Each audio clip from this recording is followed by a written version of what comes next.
السلام علیکم ورحمۃ اللہ وبرکاتہ۔ امید کرتی ہوں کہ آپ سب خیر و عافیت سے ہوں گے۔ سب ناظرین اور سامعین کو ویلکم کرتی ہوں ریشہ اسلامک چینل میں۔ آج کی ہماری جو ویڈیو ہے اس کا ٹاپک ہے کہ حضرت لوط علیہ السلام کی قوم اور ان کا واقعہ اور ان پر جو اللہ سبحانہ و تعالیٰ کی طرف سے عذاب نازل ہوا اس عذاب کا ذکر کرتے ہیں۔ تو چلے آئیں اپنی ویڈیو کا آغاز کرتے ہیں۔ حضرت لوط علیہ السلام بن حیران بن تارو یہ حضرت ابراہیم علیہ السلام کے بھتیجے تھے۔ یہ لوگ عراق میں شہر بابل کے باشندہ تھے۔ پھر حضرت ابراہیم علیہ السلام وہاں سے ہجرت کر کے فلسطین تشریف لے گئے اور حضرت لوط علیہ السلام ملک شام کے ایک شہر اردن میں مقیم ہو گئے، اور اللہ سبحانہ و تعالیٰ نے آپ کو نبوت عطا فرما کر شہر صدوم میں بھیجا، اور تاکہ وہ ان کی ہدایت کر سکیں، ان کو ہدایت کی راہ پر چلا سکیں۔ شہر صدوم کی بستیاں بہت آباد اور نہایت ہی سرسبز و شاداب تھیں۔ وہاں طرح طرح کے اناج اور قسم قسم کے پھل اور میوے بکثرت پائے جاتے تھے۔ شہر کی خوشحالی کی وجہ سے اکثر جا بجا کے لوگ مہمان بن کر ان آبادیوں میں آیا کرتے تھے، اور شہر کے لوگ ان کی آؤ بھگت کر کے مہمان نوازی کر کے تنگ آ چکے تھے، مگر مہمانوں کو روکنے اور بھاگنے کی کوئی صورت نظر نہیں آ رہی تھی۔ اس ماحول میں ابلیس لعین ایک بوڑھے کی صورت میں نمودار ہوا اور ان لوگوں سے کہنے لگا کہ تم لوگ مہمانوں کی آمد سے نجات چاہتے ہو تو اس کی ایک تدبیر ہے کہ جب کوئی بھی مہمان تمہاری بستی میں داخل ہو تو تم لوگ زبردستی اس کے ساتھ بدفعلی کرو۔ چنانچہ سب سے پہلے ابلیس خود ایک خوبصورت لڑکے کی شکل میں مہمان بن کر اسی بستی میں داخل ہوا اور ان لوگوں سے خوب بدفعلی کرائی۔ اس طرح یہ فعل بدان لوگوں نے شیطان سے سیکھا۔ پھر رفتہ رفتہ اس برے کام کے یہ لوگ اس قدر عادی بن گئے کہ عورتوں کو چھوڑ کر مردوں سے اپنی شہوت پوری کرنے لگے۔ اللہ اکبر۔ چنانچہ حضرت لوط علیہ السلام نے ان لوگوں کو اس فعل بد سے منع کرتے ہوئے اس طرح واضح فرمایا کہ وَآتَاتُونَ الْفَاحِشَةَ مَا سَبَقَكُم بِهَا مِنْ أَحَدٍ مِنَ الْعَالَمِينَ إِنَّكُمْ لَتَأْتُونَ الرِّجَالَ شَهْوَةً مِنْ دُونِ النِّسَاءِ بَلْ أَنْتُمْ قَوْمٌ مُسْرِفُونَ، کہ کیا تم لوگ وہ بے حیائی کرتے ہو جس سے پہلے جہاں میں کسی نے بھی نہ کی؟ تم مردوں کے پاس شہوت سے جاتے ہو اور عورتوں کو چھوڑ کر بلا شبہ تم لوگ حد سے گزر گئے۔ حضرت لوط علیہ السلام کی اس اصلاحی اور مصالحانہ عوض کو سن کر ان قوم نے نہایت بے باکی اور انتہائی بے حیائی کے ساتھ کہا۔ اس کو قرآن کی زبان سے سنیے۔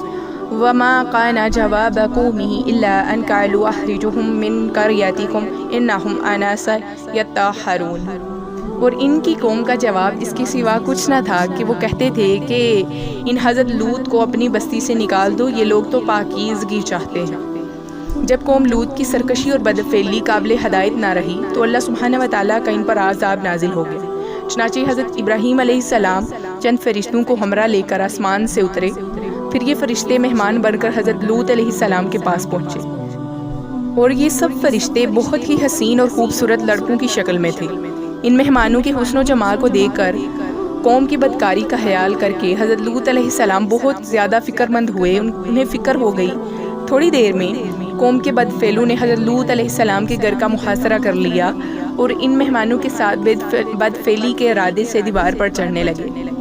حضرت لوط علیہ السلام نے نہایت دل سوزی کے ساتھ ان لوگوں کو سمجھانا شروع کر دیا اور اس برے کام سے منع کرنا شروع کر دیا، مگر یہ بدفعل اور سرکش قوم اپنی بیہودہ جواب اور برے اقدام سے باز نہ آئی۔ تو آپ انتہائی مایوس ہوئے مہمانوں کے سامنے اور تنگ دل ہو کر غمگین اور رنجیدہ ہو گئے۔ یہ منظر دیکھ کر حضرت ابراہیم علیہ السلام نے فرمایا کہ اے اللہ کے نبی، آپ بالکل ہی کوئی فکر نہ کریں، ہم لوگ اللہ سبحانہ و تعالیٰ کی طرف سے بھیجے ہوئے فرشتے ہیں جو ان بدکاروں پر عذاب لے کر اترے ہیں، لہٰذا آپ مومنین اور اپنے اہل و عیال کو ساتھ لے کر صبح ہونے سے قبل ہی اس بستی سے دور نکل جائیں، اور خبردار کوئی شخص پیچھے مڑ کر اس بستی کی طرف نہ دیکھے، ورنہ وہ بھی اس عذاب میں گرفتار ہو جائے گا۔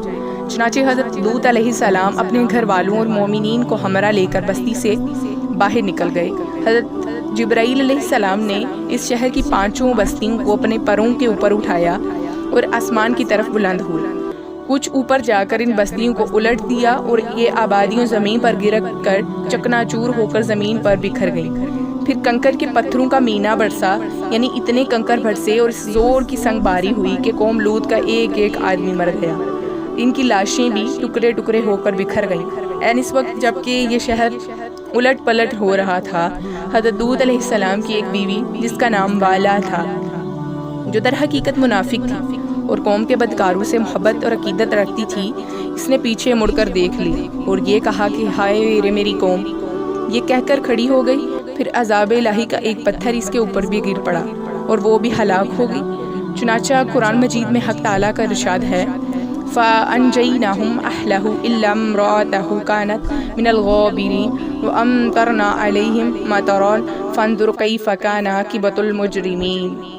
تو ہم نے حضرت لوط اور ان کے گھر والوں کو نجات دی، بجران کی ایک عورت کہ وہ رہ جانے والوں میں ہوئی، اور ہم نے ان پر ایک مینا برسایا، تو دیکھ تو کیسا انجام ہوا مجرمین۔ اور یہ بھی کہا جاتا ہے کہ جو پتھر اس قوم پر برسائے گئے وہ کنکر کے ٹکڑے تھے، اور ہر پتھر پر اس شخص کا نام لکھا ہوا تھا جس پتھر سے وہ شخص ہلاک ہوا۔ اللہ اکبر۔ اس واقعہ سے معلوم ہوا کہ لواطت کس قدر شدید اور ہولناک گناہ کبیرہ ہے کہ اس پر جرم میں قوم لوط کی بستیاں الٹ پلٹ کر دی گئیں اور مجرمین پتھراؤ کے عذاب سے مر کر دنیا سے نیست و نابود ہو گئے۔ منقول ہے کہ حضرت سلیمان علیہ السلام نے ایک مرتبہ ابلیس لعین سے پوچھا کہ اللہ تعالیٰ کو سب سے بڑھ کر کون سا گناہ جو ناپسند ہے سب سے بڑا؟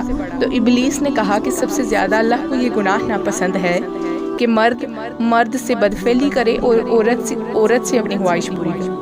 اللہ۔